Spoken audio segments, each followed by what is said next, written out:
ಇವತ್ತು ಮಹಾತ್ಮ ಗಾಂಧಿಯವರ ಜಯಂತಿ ಮತ್ತು ಲಾಲ್ ಬಹದ್ದೂರ್ ಶಾಸ್ತ್ರಿಯವರ ಜಯಂತಿ. ಇಬ್ಬರೂ ಮಹನೀಯರು ಇತಿಹಾಸದಲ್ಲಿ, ಭಾರತದ ರಾಜಕಾರಣದಲ್ಲಿ ಮತ್ತು ಅಂತಾರಾಷ್ಟ್ರೀಯ ರಾಜಕಾರಣದಲ್ಲಿ ತನ್ನದೇ ಆದಂಥ ಹೆಜ್ಜೆ ಗುರುತನ್ನು ಬಿಟ್ಟು ಹೋಗಿದ್ದಾರೆ. ಮಹಾತ್ಮ ಗಾಂಧಿಯವರು ಅಹಿಂಸೆ ಅಂತಕ್ಕಂಥ ಒಂದು ಆಂದೋಲನವನ್ನು ಸರ್ವವ್ಯಾಪಿಗೊಳಿಸಿದರೆ, ಲಾಲ್ ಬಹದ್ದೂರ್ ಶಾಸ್ತ್ರಿಯವರು ರಾಜಕಾರಣದಲ್ಲಿ ಪ್ರಾಮಾಣಿಕತೆಗೆ ಒಂದು ಜೀವಂತ ಉದಾಹರಣೆಯಾಗಿ, ಪಾರದರ್ಶಕತೆಗೆ ಒಂದು ಜೀವಂತ ಉದಾಹರಣೆಯಾಗಿ, ಪ್ರಧಾನಮಂತ್ರಿಯಾಗಿ ವಜ್ರದಷ್ಟು ಕಠಿಣವಾಗಿಯೂ ಹೂವಿನಷ್ಟು ಮೃದುವಾಗಿಯೂ, ವಜ್ರೋದಪಿ ಕಠೋರಾಣಿ ಮೃದುಮೋ ಕುಸುಮಾದಪಿ ಅಂತ ಸಂಸ್ಕೃತ ಶ್ಲೋಕದಂತೆ ಅದಕ್ಕೆ ಅನ್ವರ್ಥ ಆಗುವಂತೆ ರಾಜಕಾರಣ ಮತ್ತು ಜೀವನವನ್ನು ನಡೆಸಿದವರು ಲಾಲ್ ಬಹದ್ದೂರ್ ಶಾಸ್ತ್ರಿಯವರು. ಇಬ್ಬರೂ ಮಹನೀಯರ ಜಯಂತಿ ನಾಡನ್ನು ಮುನ್ನಡೆಸೋದಕ್ಕೆ ಸದಾಕಾಲ ಪ್ರೇರಣೆ ನೀಡುತ್ತೆ.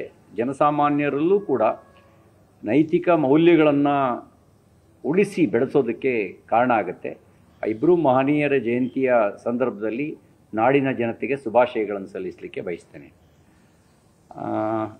ಮಾನ್ಯ ಮುಖ್ಯಮಂತ್ರಿ ಸಿದ್ದರಾಮಯ್ಯನವರ ಮನೆಯವರು ಸೈಟ್ ವಾಪಸ್ ಕೊಡೋ ನಿರ್ಧಾರ ಒಂದು ರೀತಿಯಲ್ಲಿ ಊರು ಕೊಳ್ಳೆ ಹೋದ್ಮೇಲೆ ದಿಡ್ಡಿ ಬಾಗಿಲು ಹಾಕಿದ್ರು ಅನ್ನೋ ಗಾದೆ ಮಾತಿಗೆ ಅನ್ವರ್ಥಕ ಆಗುವಂತೆ ಅವ್ರ ನಡವಳಿಕೆ ಆಯಿತು.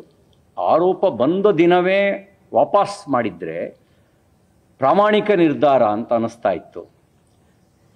ಆದರೆ ಈಗ ಆ ನಿರ್ಧಾರ ಪ್ರಾಮಾಣಿಕ ನಿರ್ಧಾರ ಅಂತ ಅನ್ನಿಸ್ತಾ ಇಲ್ಲ. ಯಾಕೆಂದರೆ ಅವರು ರಾಜ್ಯಪಾಲರು ಪ್ರಾಸಿಕ್ಯೂಷನ್ನಿಗೆ ಪ್ರಶ್ನಿಸಿದಾಗ ಅವ್ರ ವಿರುದ್ಧ ಜನರನ್ನು ಎತ್ಕಟ್ಟೋ ಪ್ರಯತ್ನ ಮಾಡಿದ್ರು, ಅವ್ಯಾಚ್ಯ ಶಬ್ದಗಳನ್ನು ಬಳಸಿ ನಿಂದಿಸಿದರು, ಯಾರಿಗೂ ಜಗ್ಗಲ್ಲ ಬಗ್ಗಲ್ಲ ಅಂತ ಗುಂಡಿಗೆಯ ಪ್ರದರ್ಶನವನ್ನು ಮಾಡಿದರು. ಅದಾದ ನಂತರ ನ್ಯಾಯಾಲಯಕ್ಕೆ ಹೋದರು.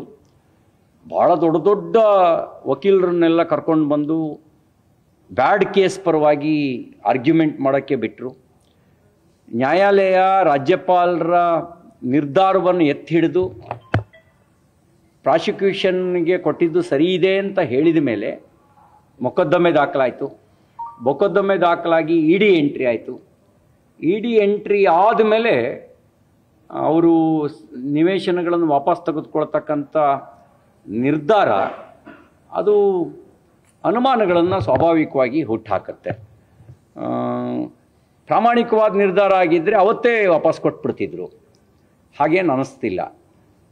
ನನಗನ್ಸುತ್ತೆ ಮಾನ್ಯ ಮುಖ್ಯಮಂತ್ರಿ ಸಿದ್ದರಾಮಯ್ಯನವರು ಕಾನೂನಿಗಿಂತ ನಾನು ಮೇಲೆ ಅಂತ ಅಂದ್ಕೊಂಡಿದ್ರು. ನನ್ನನ್ನು ಯಾರೂ ಪ್ರಶ್ನೆ ಮಾಡೋಂಗಿಲ್ಲ ಅನ್ನುವಂಥ ದಾಷ್ಟ್ಯ ಅವರ ಮಾತಿನಲ್ಲಿ ವ್ಯಕ್ತ ಆಗ್ತಾಯಿತ್ತು. ಸಂವಿಧಾನಕ್ಕಿಂತ ನಾನು ಒಂದು ಹೆಜ್ಜೆ ಎತ್ತರದಲ್ಲಿದ್ದೀನಿ ಅಂತ ಅವರು ಅಂದ್ಕೊಂಡಿದ್ರು. ಆದರೆ ಸಂವಿಧಾನ ಕಾನೂನಿಗಿಂತ ಯಾರೂ ಮೇಲಲ್ಲ ಅನ್ನುವ ಸಂದೇಶ ಈಗ ಸಿಕ್ಕಿದೆ.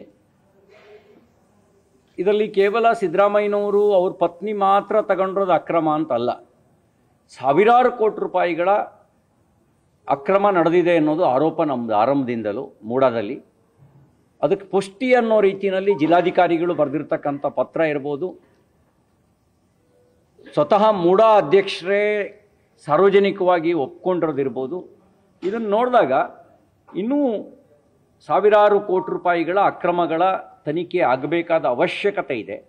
ಹಾಗಾಗಿ ಎಳೆ ಮಾನ್ಯ ಮುಖ್ಯಮಂತ್ರಿ ಸಿದ್ದರಾಮಯ್ಯನವರು ಆದರೂ ಕೂಡ ಹಗರಣ ಭಾಳ ದೊಡ್ಡದಿರಬೇಕು ಮತ್ತು ಯಾರ್ಯಾರು ತಪ್ಪು ಮಾಡಿದ್ದಾರೆ, ಯಾರ್ಯಾರು ಅಕ್ರಮವಾಗಿ ಪಡೆದಿದ್ದಾರೆ ಅದೆಲ್ಲವೂ ಬಹಿರಂಗ ಹಾಕು ಮತ್ತು ಅಕ್ರಮ ಆಸ್ತಿ ವಾಪಸ್ಸು ಸರ್ಕಾರಕ್ಕೆ ಮುಟ್ಟುಗೋಲಾಗಬೇಕು ಅನ್ನೋದು ನಮ್ಮ ಅಪೇಕ್ಷೆ ಇದೆ. ಹಾಗಾಗಿ ತನಿಖೆ ಮುಂದುವರಿಬೇಕು ಅಂತ ನನ್ನ ಭಾವನೆ ಇದೆ. ತನಿಖೆ ಯಾವುದೇ ಕಾರಣಕ್ಕೂ ನಿಲ್ಲಬಾರ್ದು ಅನ್ನೋದು ನಮ್ಮ ಭಾವನೆ ಇದೆ.